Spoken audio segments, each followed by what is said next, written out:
Suara jangkrik malam terdengar nyaring, seiring jarum jam yang terus berputar. Udara dingin mulai merasuk, membawa bau tanah basah dan daun kering. Jalan pulang dari pabrik terasa semakin panjang, seakan tak berujung. Lampu motor yang redup menyinari jalanan yang sunyi. Namun, di tikungan tajam, bulu kuduku merinding. Sebuah bayangan hitam melintas, lalu menghilang. Napasku tercekat. Ada sesuatu yang mengawasiku. Sesuatu yang bukan dari dunia ini.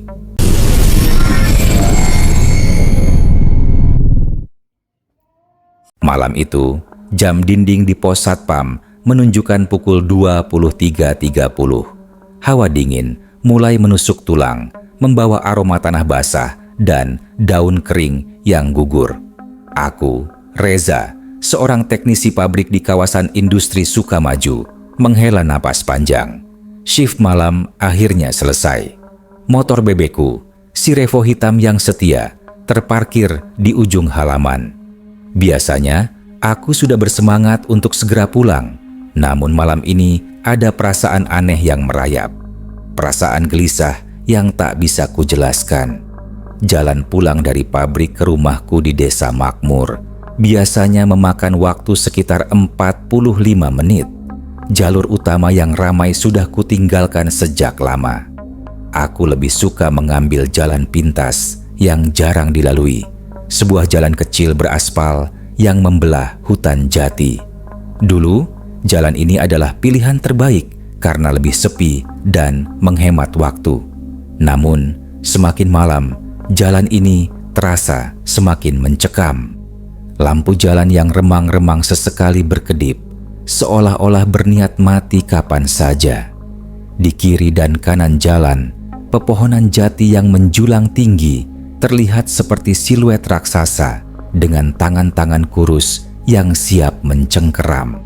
Saat melewati tikungan tajam yang terkenal angker, bulu kuduku meremang.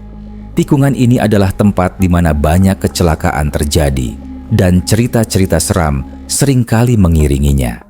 Orang-orang desa mengatakan bahwa di sini arwah para korban kecelakaan sering menampakkan diri. Aku menguatkan genggaman pada stang motor, berusaha mengusir pikiran-pikiran itu. Aku mempercepat laju motorku, ingin segera sampai di rumah. Namun, di tengah perjalanan, motorku tiba-tiba tersendat. Aku berusaha menekan gas lebih dalam, tapi mesinnya hanya meraung pelan dan kemudian mati. Aku memaki dalam hati. Sial, pasti bensinnya habis. Padahal, tadi sore aku sudah mengisinya penuh. Aneh sekali. Aku mencoba menyalakan motor dengan kickstarter, tapi hasilnya nihil. Aku tak punya pilihan lain selain menuntun motor ini ke pom bensin terdekat. Jaraknya lumayan jauh, mungkin sekitar 2 kilometer. Aku mulai berjalan, menuntun motor bebek hitamku yang kini terasa sangat berat. Suara jangkrik dan serangga malam terdengar bersahutan, menambah kesunyian yang mencekam. Aku menoleh ke sekeliling, mencoba melihat sesuatu yang aneh, tapi hanya ada pohon-pohon besar yang terlihat menakutkan di bawah cahaya rembulan. Tiba-tiba, dari kejauhan, aku melihat sebuah cahaya merah. Cahaya itu berkedip-kedip seperti api obor. Penasaran, aku mendekatinya. Cahaya itu berasal dari sekelompok orang yang sedang duduk melingkar di bawah pohon beriingin tua. Jantungku berdegup kencang. Siapa mereka? Jam segini, di tengah hutan seperti ini, tidak ada orang waras yang akan berkumpul. Mereka berjumlah 5 orang. Pakaian mereka aneh, bukan pakaian kerja atau pakaian modern. Mereka mengenakan pakaian lusuh berwarna gelap, mirip dengan pakaian para pejuang di film-film sejarah. Salah satu dari mereka, seorang pria tua berjanggut, menoleh ke arahku. Matanya memancarkan cahaya yang aneh, seolah-olah menembus jiwaku. Ia tersenyum, senyuman yang lebih mirip seringai. Aku merasakan hawa dingin yang luar biasa. Seolah-olah ada tangan tak kasat mata yang mencekik leherku. Aku memutuskan untuk kembali berjalan secepat mungkin menjauhi mereka. Tapi semakin aku berjalan, semakin kuat suara bisik-bisik dari belakangku. Mereka memanggil namaku. "Reza, kemarilah, jangan pergi." Suara-suara itu terdengar parau dan serak, seolah berasal dari tenggorokan yang kering. Aku berlari sekencang-kencangnya, meninggalkan motor dan semuanya. Aku tidak peduli lagi. Yang ada di pikiranku hanyalah menjauh dari tempat itu. Aku terus berlari, napasku tersengal, hingga akhirnya aku melihat sebuah pom bensin yang terang benderang. Aku langsung masuk ke sana, pura-pura membeli sebotol air mineral dan menenangkan diri. Namun, saat aku melihat pantulan diriku di kaca etalase, aku melihat di belakangku 5 sosok dengan pakaian lusuh itu berdiri tepat di pintu masuk. Mereka tersenyum sinis, menatapku dengan mata kosong. Aku langsung pingsan. Ketika aku sadar, aku sudah berada di pos keamanan pom bensin. Seorang kakek tua, penjaga pom bensin, menatapku dengan wajah khawatir. Aku menceritakan apa yang baru saja terjadi, mulai dari motorku yang tiba-tiba mati, hingga pertemuan dengan 5 sosok aneh di tengah hutan. Kakek itu hanya mendengarkan dengan seksama, tak menunjukkan ekspresi terkejut sama sekali. Setelah aku selesai, ia menuangkan teh hangat ke dalam cangkir dan menyerahkannya padaku. "Sudah kuduga," katanya dengan suara parau. Mereka menampakkan diri lagi. "Siapa mereka, kek?" tanyaku, masih gemetar. Mereka terlihat seperti pejuang." Kakek itu mengangguk. "Ya nak, mereka adalah arwah para pejuang kemerdekaan. Mereka gugur di sini, di hutan ini, saat mempertahankan desa kita dari serangan penjajah. Dulu, hutan ini adalah medan pertempuran, perang yang sangat sengit." Aku menelan ludah. "Jadi, mereka benar-benar ada?" "Mereka ada, nak. Mereka tidak bisa pergi. Roh mereka terikat pada tempat ini. Mereka gugur dengan rasa sakit dan amarah yang belum terbalaskan. Mereka sering menampakkan diri kepada orang-orang yang melewati jalan itu pada malam hari." Kakek itu menunjuk ke arah jalan setapak yang gelap. Banyak orang yang bilang mereka sering meminta bantuan, entah untuk mencarikan sesuatu yang hilang atau untuk menyampaikan pesan kepada keluarga mereka. Tapi tak ada yang pernah berhasil. Mereka yang bertemu dengan arwah-arwah itu biasanya berakhir tragis.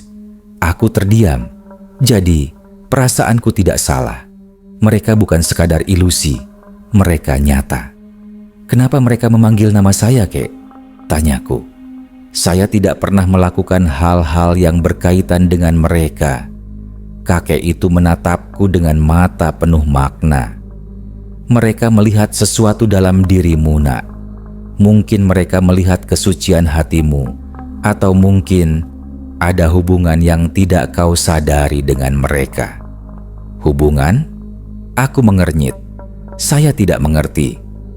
Dulu, ada seorang pejuang muda yang sangat gagah berani. Ia bernama Raden Saleh. Ia adalah pemimpin dari kelompok pejuang itu. Ia memiliki sorot mata yang sama persis dengan Munak. Sorot mata yang penuh keberanian. Ia juga sering memakai baju berwarna gelap seperti bajumu sekarang. Aku merinding. Sejak dulu, aku memang sering merasa ada hubungan khusus dengan sejarah, terutama dengan kisah para pejuang. Tapi aku tidak pernah menyangka jika hubungan itu akan seintim ini. Mereka menahanmu, nak. Mereka ingin kau melakukan sesuatu untuk mereka. Lanjut kakek itu. Kau harus kembali ke sana. Temui mereka. Dengarkan apa yang mereka katakan. Jika tidak, mereka akan terus mengganggumu. Bahkan jika kau lari ke ujung dunia sekalipun. Meskipun takut, kata-kata kakek itu membuatku sadar. Aku tidak bisa terus-menerus lari. Aku harus menghadapi ini. Aku harus kembali ke tempat itu dan mencari tahu apa yang sebenarnya mereka inginkan dariku.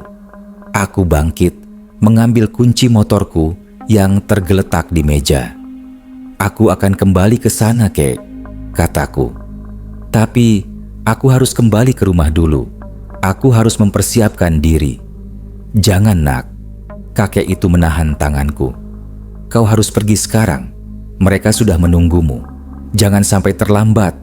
Kau harus membawa sesuatu yang suci. Mungkin Al-Quran atau tasbih milikmu." Aku mengangguk. Malam itu, aku tidak pulang. Aku kembali ke motor bebekku yang masih terparkir di pinggir jalan. Aku mengambil tas ranselku yang tergeletak di samping motor.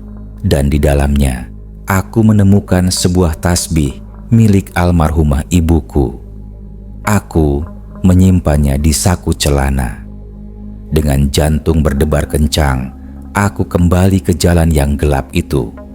Aku harus menghadapi takdirku, apapun yang terjadi. Aku kembali ke jalan itu. Suasana kini terasa lebih mencekam daripada sebelumnya.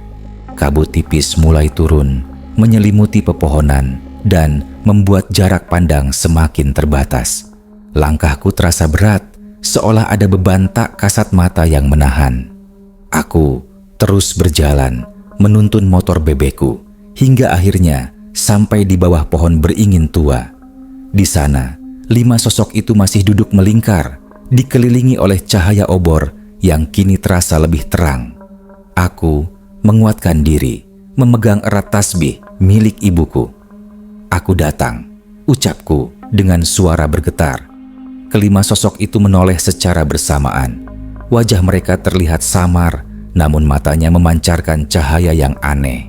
Mata yang menyimpan kepedihan, amarah, dan kerinduan. Salah satu dari mereka, yang kuingat sebagai pria tua berjanggut, bangkit berdiri. Ia berjalan mendekatiku. Aku tidak bergerak, hanya berdiri di sana, mencoba menahan rasa takut yang luar biasa. "Kau datang, Nak," suaranya parau. "Kami sudah menunggumu. Apa yang kalian inginkan dariku?" tanyaku. "Kenapa kalian mengganggu jalanku?" "Kami tidak mengganggu. Kami hanya memintamu untuk menyelesaikan sesuatu yang belum selesai," jawabnya. "Kami adalah para pejuang yang gugur di tanah ini. Jasad kami disembunyikan. Kami belum bisa beristirahat dengan tenang." "Disembunyikan?" Maksudnya, jasad kami disembunyikan oleh musuh. Mereka tidak ingin kami dimakamkan secara layak. Mereka menganggap kami sebagai ancaman, bahkan setelah kami gugur. Aku menelan ludah. Kisah ini tidak pernah tercatat di buku sejarah. Lalu, apa yang harus aku lakukan? "Kau harus mencari makam kami, temukan tempat persembunyiannya, dan makamkan kami dengan layak. Setelah itu, kami akan bisa beristirahat dengan tenang. Hanya kau yang bisa melakukan ini, Nak.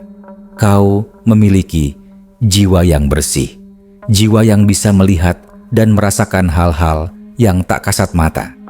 "Tapi, di mana? Hutan ini sangat luas. Bagaimana aku bisa menemukannya?" tanyaku dengan putus asa. Pria tua itu tersenyum. "Ikuti petunjuk yang kami berikan. Petunjuk itu ada di dalam dirimu. Kau hanya perlu mendengarkan suara hatimu. Dan ingat, kau tidak sendirian."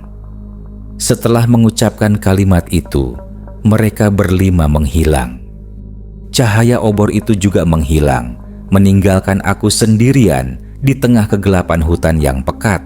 Aku merasakan hawa dingin yang luar biasa, seolah-olah baru saja keluar dari air es. Aku menoleh ke sekeliling, berharap bisa menemukan petunjuk. Tapi tidak ada apa-apa.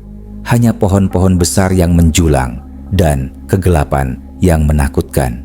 Aku memutuskan untuk kembali ke pom bensin. Aku harus memberitahu kakek tua itu apa yang terjadi. Aku menuntun motorku, dan di tengah perjalanan, aku melihat sebuah batu nisan. Sebuah batu nisan yang tidak pernah ada sebelumnya. Batu nisan itu terbuat dari batu hitam dengan ukiran yang samar-samar. Aku mendekatinya, dan di sana aku menemukan sebuah ukiran yang aneh. Sebuah ukiran berbentuk bintang dan sebuah tulisan yang sudah pudar. Aku mengambil foto ukiran itu dengan ponselku. Aku kembali ke pom bensin. Kakek tua itu masih terjaga. Aku menceritakan semuanya dan menunjukkan foto ukiran di batu nisan itu. Kakek itu terdiam dan kemudian matanya membelalak. Itu adalah lambang perjuangan mereka, Nak. Bintang itu melambangkan harapan. Dan tulisan itu adalah nama mereka. Nama mereka? Tanyaku. Apa yang tertulis di sana, Kek? Aku tidak bisa membacanya dengan jelas, jawab kakek itu. Tapi aku yakin itu adalah nama-nama para pejuang yang gugur di sini. Mereka memberimu petunjuk, Nak. Petunjuk pertama, kau harus mencari tahu apa arti ukiran ini, dan kau harus mencari tahu di mana makam itu berada. Aku mengangguk. Aku tahu, petualangan ini baru saja dimulai. Aku harus mencari tahu tentang sejarah desa ini, dan aku harus mencari tahu tentang 5 pejuang itu. Aku harus menyelesaikan misi yang diberikan oleh arwah-arwah itu, atau aku akan terus diganggu. Keesokan harinya, aku mengambil cuti dari pabrik. Aku tidak bisa bekerja dengan tenang jika terus-terusan dihantui oleh arwah para pejuang. Aku memutuskan untuk pergi ke balai desa. Mungkin di sana ada catatan-catatan sejarah yang bisa memberiku petunjuk. Sesampainya di balai desa, aku menemui Pak Lurah. Aku menceritakan apa yang kualami dan menunjukkan foto ukiran di batu nisan itu. Pak Lurah terkejut, namun ia tidak meragukanku. Nak, apa yang kau alami? Itu adalah takdir, ucapnya. Dulu, kakek buyutku juga mengalami hal yang sama. Ia juga bertemu dengan arwah-arwah pejuang itu. Ia juga diminta untuk mencari makam mereka, tapi ia gagal. Ia meninggal karena sakit misterius, dan kami percaya ia meninggal karena arwah-arwah itu marah. Aku merinding. Apa yang harus aku lakukan, Pak Lurah? Kau harus mencari tahu tentang kakek buyutku. Mungkin ia meninggalkan petunjuk. Ia memiliki sebuah buku harian yang berisi catatan-catatan tentang pertemuannya dengan arwah-arwah itu. Buku itu disimpan di rumahku. Aku langsung bersemangat. Ini adalah petunjuk yang sangat berharga. Aku mengikuti Pak Lurah ke rumahnya, dan ia mengambil sebuah buku harian tua dari lemari. Buku itu sudah lusuh dengan sampul yang sudah robek. Aku membukanya, dan di sana aku menemukan catatan-catatan yang ditulis dengan tulisan tangan yang indah. Aku membacanya dengan teliti. Di dalam buku itu, kakek buyut Pak Lurah menceritakan pertemuannya dengan 5 arwah pejuang itu. Ia juga menceritakan tentang misinya untuk mencari makam mereka. Ia mencatat bahwa makam itu berada di suatu tempat yang disebut Bukit Senyap. Bukit itu tidak tercatat di peta, dan hanya orang-orang tua di desa yang tahu tentang keberadaannya. Ia juga mencatat bahwa makam itu berada di bawah sebuah pohon beringin yang sangat besar, dengan ukiran yang sama persis dengan yang kulihat di batu nisan itu. Kakek buyut Pak Lurah juga mencatat tentang halangan yang ia hadapi. Ia mengatakan bahwa makam itu dijaga oleh sesuatu yang tak kasat mata, yang sangat kuat. Sesuatu yang bisa membuat orang gila jika mendekatinya. Ia menyerah dan memutuskan untuk menghentikan pencariannya. Namun, ia meninggalkan sebuah petunjuk. Ia menggambar sebuah peta kecil di halaman terakhir buku itu. Peta yang menunjukkan jalan menuju Bukit Senyap. Aku terkejut. Kakek buyut Pak Lurah ternyata tidak gagal. Ia hanya menyerah. Ia meninggalkan petunjuk ini untuk orang-orang yang berani, untuk orang-orang yang bisa menyelesaikan misinya. Aku merasa seperti mendapatkan beban yang sangat berat di pundakku. Tapi di sisi lain, aku merasa bersemangat. Aku harus menyelesaikan ini. Aku harus mengantarkan para pejuang ini ke tempat peristirahatan terakhir mereka. "Pak Lurah, terima kasih banyak," kataku. "Aku akan pergi ke Bukit Senyap." Pak Lurah menatapku dengan mata penuh kekhawatiran. "Nak, kau yakin? Jangan sampai kau bernasib sama seperti kakek buyutku." "Aku yakin, Pak. Aku tidak akan menyerah. Aku tidak akan membiarkan arwah-arwah itu terus-menerus terkatung-katung," jawabku. Aku berpamitan dengan Pak Lurah dan kembali ke rumah. Aku mempersiapkan diri.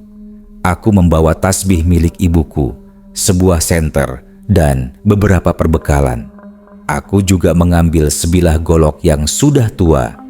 Aku tahu petualangan ini akan sangat berbahaya, tapi aku tidak bisa mundur. Aku harus melakukannya. Aku harus menghadapi takdirku. Malam itu, aku kembali ke hutan jati. Kali ini, aku tidak sendiri. Kakek penjaga pom bensin menemaniku. Ia tahu jalan menuju Bukit Senyap.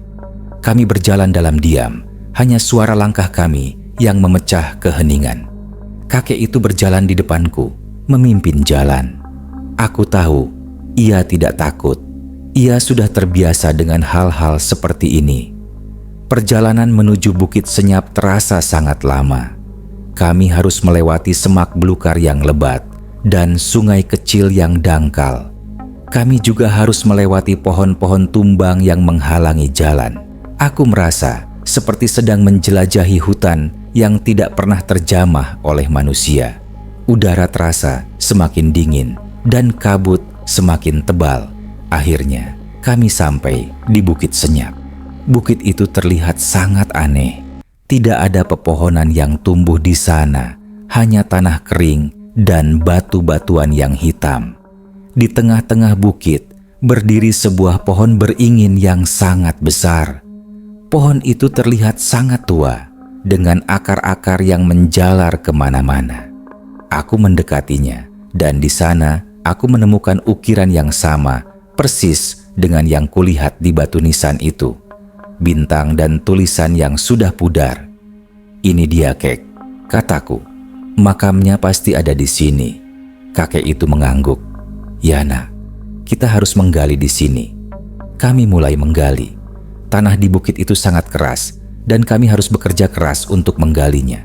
Kami menggali selama berjam-jam hingga akhirnya kami menemukan sebuah peti kayu.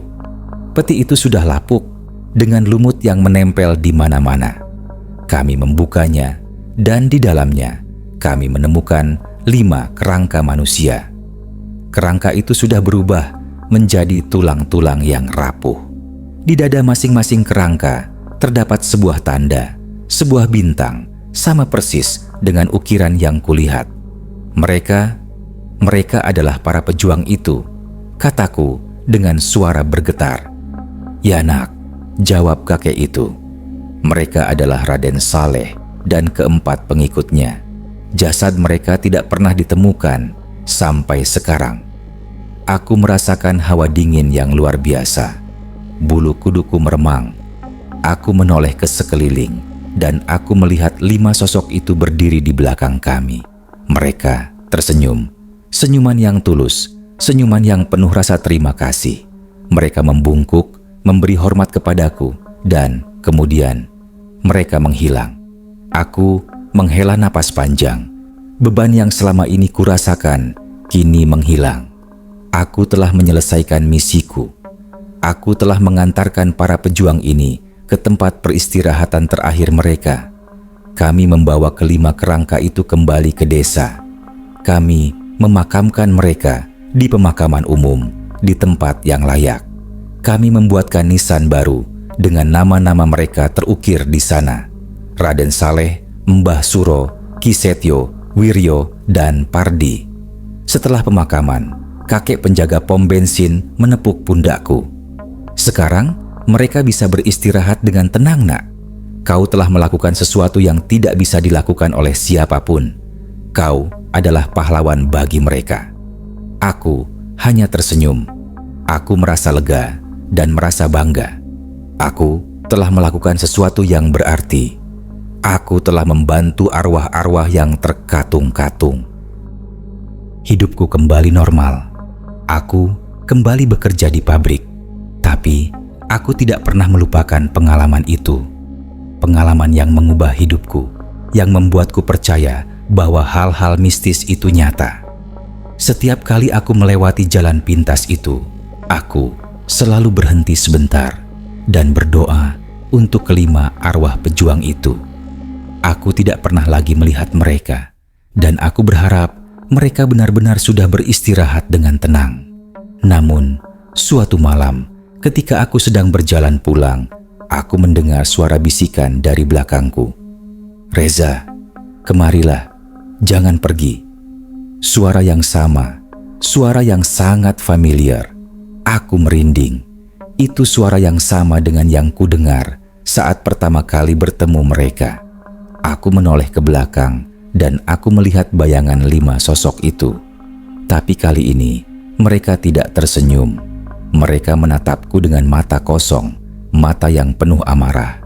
Mereka tidak lagi mengenakan pakaian pejuang, melainkan pakaian yang sama, persis dengan yang kupakai. Pakaian kerja. Mereka tidak lagi terlihat seperti pejuang, tapi seperti diriku.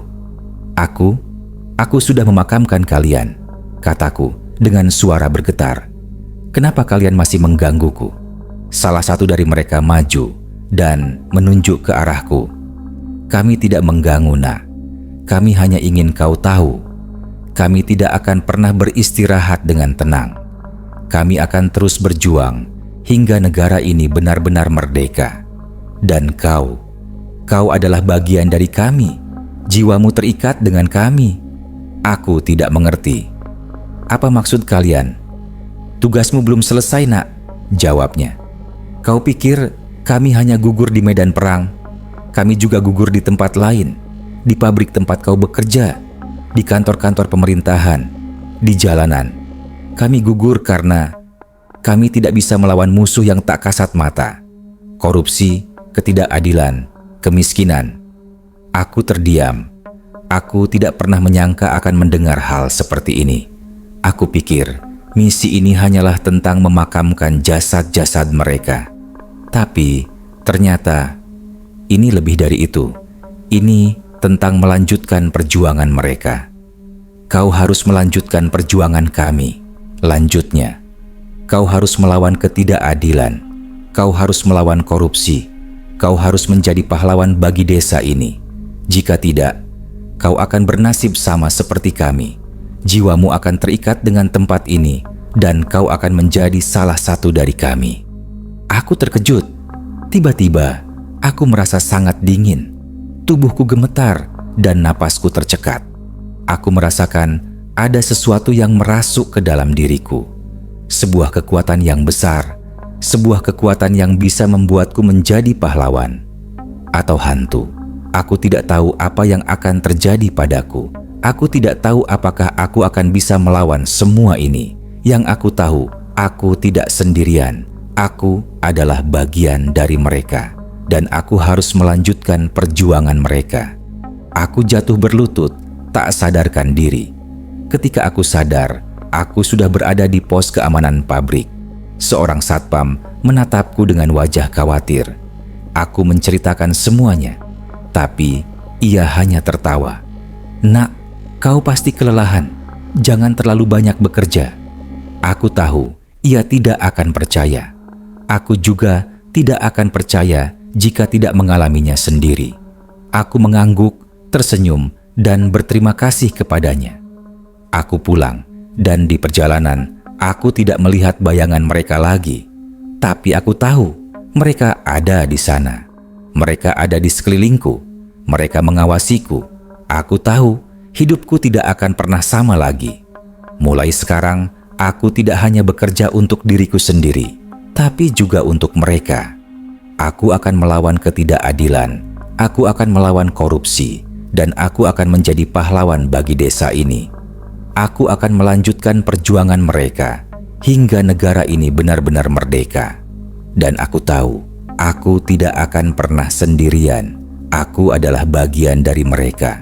Dan suatu hari nanti, aku akan bertemu mereka lagi. Tapi kali ini, bukan sebagai hantu, tetapi sebagai pahlawan yang telah menyelesaikan tugasnya. Dan mereka akan menyambutku di alam sana, bukan dengan tatapan kosong, tetapi dengan senyuman penuh bangga.